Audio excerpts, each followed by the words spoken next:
कैसे जाना जाए कि ईश्वर है या नहीं। संसार में भिन्न भिन्न विचारों के लोग देखने को मिलते हैं। धार्मिक दृष्टि से देखें तो सबसे बड़ा विभाजन दो वर्गों में देखने में आता है।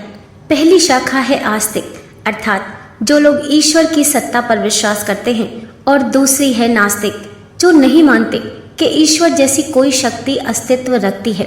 इन दूसरे वर्ग के लोगों का मानना है कि जिसे हम देख नहीं सकते उसका अस्तित्व भी माना नहीं जा सकता। तो क्या है सच्चाई? कैसे जाना जाए कि ईश्वर है या नहीं? कैसे साबित किया जाए कि ईश्वर की सत्ता है और हम में ही समाहित है? एक प्यारी सी कहानी के माध्यम से जानते हैं। संत नामदेव की महिमा और ज्ञान से कौन परिचित नहीं है। एक बार संत नामदेव प्रवचन दे रहे थे, तभी एक व्यक्ति ने बीच में टोकते हुए कहा, महाराज, आप रोज भगवान की महिमा का गुणगान करते हैं, पर ये तो बताइए कि आपके भगवान हैं कहाँ? क्या आपने उन्हें कभी देखा है?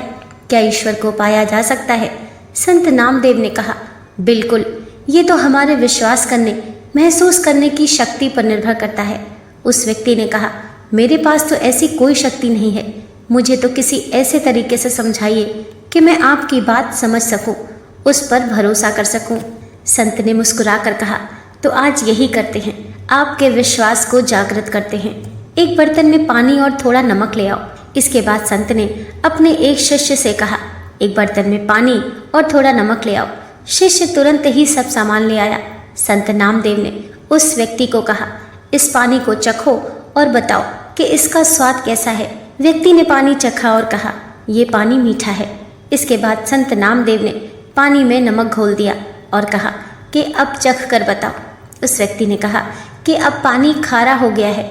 संत ने कहा, बिल्कुल सही, पर क्या तुम्हें नमक दिखाई दे रहा है? व्यक्ति ने कहा, नमक कैसे दिखाई देगा, वो तो घुल चुका है। संत ने कहा, यही तुम्हारे प्रश्न का उत्तर है पुत्र। ईश्वर अलग से दिखाई नहीं देते, वे तो हम में ही रचे बसे हैं। उस व्यक्ति ने कहा, फिर ईश्वर को पाया कैसे जा सकता है?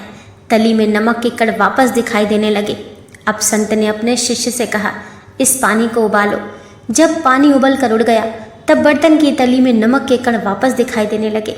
नामदेव जी ने कहा, इस पानी की तरह ही खुद को मिटाना होगा, अपने अहंकार का त्याग करना होगा, अपने अस्तित्व को उस परम सत्ता को समर्पित करना होगा और तुम ईश्वर को पालोगे।